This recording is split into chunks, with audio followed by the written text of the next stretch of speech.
Malayalam medium से पढ़ के इस लड़के ने जब आईआईएम का एग्जाम दिया तो इसके 100% मार्क्स आए। इसने सोचा कुछ तो गड़बड़ हुई है। फिर केरल के इस लड़के ने दूसरी बार आईआईएम का एग्जाम दिया तो भी 100% मार्क्स आए। पढ़ने में तेज नहीं, सुपर तेज। जापान के बुलेट ट्रेन से भी तेज ये लड़का सिर्फ 7 सालों में अरबपति बन गया। लेकिन जितनी जल्दी अरबपति बना उतनी ही जल्दी रोड पर आ गया। आज इसको अपने ही स्टार्टअप से बेदखल कर दिया गया है। कभी करोड़ों में खेलने वाला बिजनेसमैन आज अपना घर बेचने को मजबूर है। कौन है ये लड़का, क्या है इसके स्टार्टअप की कहानी, राजा से रंक बनने की कहानी बताएंगे आज के वीडियो में। ऐसे ही और वीडियोस के लिए हमारे चैनल को फॉलो और सब्सक्राइब जरूर करें। इस लड़के का नाम है रविंद्रन, पूरा नाम बाइजू रविंद्रन। पढ़ाई पूरी हुई तो यूके की एक शिपिंग कंपनी में इंजीनियर बन गए। इंडिया में 2 बार आईआईएम का एंट्रेंस दिया और दोनों बार 100% मार्क्स पर। अब उन्होंने आईआईएम ज्वाइन करने की बजाय कोचिंग क्लास शुरू करने का फैसला किया। रविंद्रन को कोचिंग में मजा आ रहा था, इसीलिए उन्होंने इसके लिए नौकरी भी छोड़ दी। शुरुआत में बाइजू छोटे कमरों में छोटे ग्रुप्स में कोचिंग देते थे। रविंद्रन का पढ़ाने का तरीका इतना मजेदार था कि स्टूडेंट्स बढ़ते चले गए। रविंद्रन की पत्नी और बाइजूस की को फाउंडर दिव्या गोकुलनाथ ने एक इंटरव्यू में कहा था, रविंद्रन हर हफ्ते 9 शहरों में जाते और स्टेडियम में स्टूडेंट्स को मैथ पढ़ाते थे। बाइजू के पढ़ाने के यूनिक तरीके की वजह से स्टूडेंट्स इतने आने लगे कि बाइजू को पढ़ाने के लिए बड़े बड़े ऑडिटोरियम्स किराए पर लेने पड़े। वो 6-6 स्क्रीन के बीच में खड़े होकर बच्चों को मैथ्स पढ़ाने लगे। एक बार तो बाइजू रविंद्रन ने दिल्ली के इंदिरा गांधी इंडोर स्टेडियम में भी स्टूडेंट्स को पढ़ाया था। यहाँ 25,000 स्टूडेंट्स आए थे। इस तरह ये दुनिया का सबसे बड़ा क्लासरूम बन गया था। और यहाँ से आया बाइजू के लाइफ में एक बड़ा चेंज। उन्होंने दुबई में जॉब करते हुए कभी नहीं सोचा होगा कि उनकी लाइफ ऐसे पलट जाएगी। इसी एक आइडिया की वजह से बाइजू की लाइफ बदल गई। उन्होंने साल 2009 में कैट के online video based learning program शुरू किए। इसके बाद साल 2011 में उन्होंने थिंक एंड लर्न नाम से एक स्टार्टअप लॉन्च किया, जो कि बाइजूस की पेरेंट कंपनी है। साल 2015 में उन्होंने बाइजूस द लर्निंग ऐप शुरू किया। यही स्टार्टअप के लिए गेम चेंजर साबित हुआ। इसका असर यह था कि रविंद्रन सिर्फ 7 साल में अरबपति बन गए थे। यहाँ समझने वाली बात यह है कि आखिर बाइजूस का बिजनेस पैसे कैसे कमाता है। तो बाइजूस के पैसे कमाने के 3 मॉडल हैं। पहला, ऑनलाइन लर्निंग, दूसरा ऑफलाइन ट्यूशन कोर्स और तीसरा SD कार्ड और टैबलेट्स पर कोर्स बेचकर। इधर बाइजू रविंद्रन अरबपति बन गए, उधर कंपनी की वैल्यूएशन $22 अरब हो गई थी। बाइजूस देश की सबसे बड़ी एजुकेशन टेक्नोलॉजी कंपनी बन गई। कंपनी के पास एक टाइम में 15 करोड़ रजिस्टर्ड स्टूडेंट्स थे। अब आया वो साल जो बाइजू के बिजनेस के विशाल जहाज को डुबोने वाला था। साल 2023 बाइजूस के लिए अच्छा नहीं रहा। कंपनी की वैल्यूएशन $22 अरब से घटकर 5.1 अरब पर आ गई, करीब 75% की गिरावट। ये गिरावट इतनी बुरी थी कि कंपनी अपने यूएस यूनिट को भी बेचने की तैयारी करने लगी।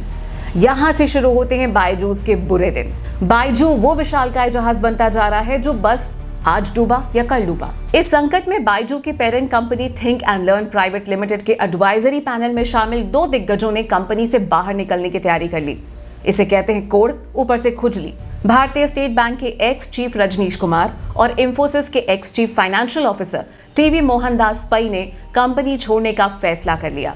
लेकिन बाइजूस से जाते जाते इन दोनों ने कुछ ऐसी बात मैनेजमेंट को बताई कि वो सुन के मैनेजमेंट में सबके कान खड़े हो गए। वो बात ये थी कि अगर आप बाइजूस को बचाना चाहते हैं तो कंपनी के मिसमैनेजमेंट के लिए जिम्मेदार बाइजू रविंद्रन को कंपनी से बाहर कर दीजिए। ये रविंद्रन के लिए एक धक्का था। जब देश की सबसे बड़ी स्टार्टअप बाइजूस ऐसी सिचुएशन में आ सकती है तो और क्या बुरा हो सकता है, हम बताते हैं।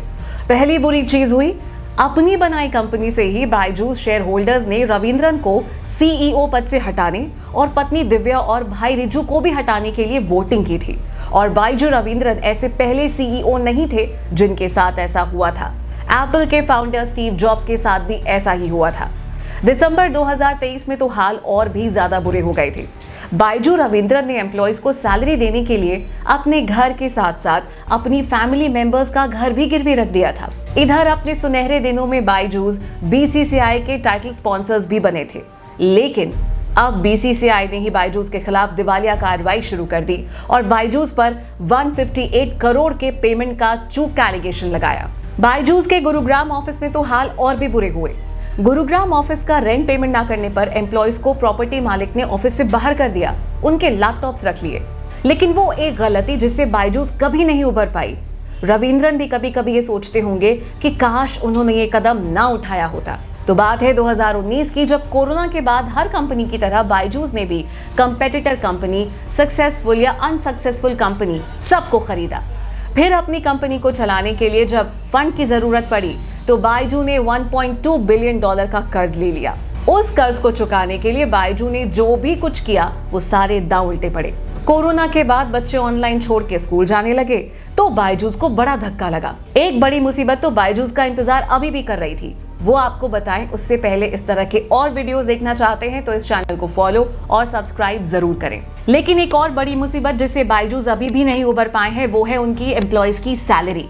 बायजूस को सैलरी और बाकी खर्चों के लिए हर महीने 150 करोड़ रुपयों की जरूरत है, जबकि उनकी कमाई सिर्फ 30 करोड़ रुपए पर मंथ है, यानी हर महीने 120 करोड़ का बैकलॉग। और ये हिसाब तो सिर्फ दिसंबर 2023 तक का है। हर एम्प्लॉय जो किसी भी कंपनी में काम करता है उसे ये लगता है कि मैं इस कंपनी के लिए अपनी जी जान लगा दूं ताकि प्रमोशन और थोड़ी अच्छी सैलरी मिल जाए।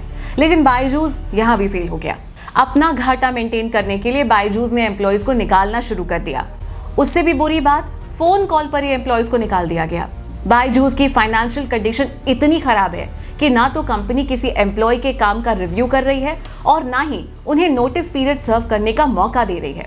अभी भी बायजूस के अच्छे दिन आते नहीं दिख रहे। इस वक्त बायजूस को लगभग 2000 करोड़ की देनदारी चुकानी है।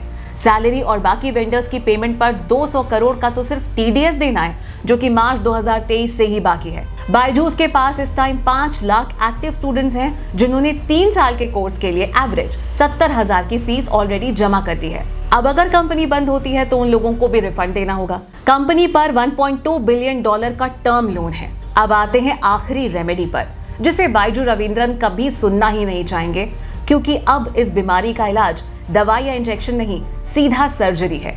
सर्जरी ये कि कंपनी को बंद करें। बायजूस की कंपनी एपिक, जिसका वैल्यू $400 मिलियन है।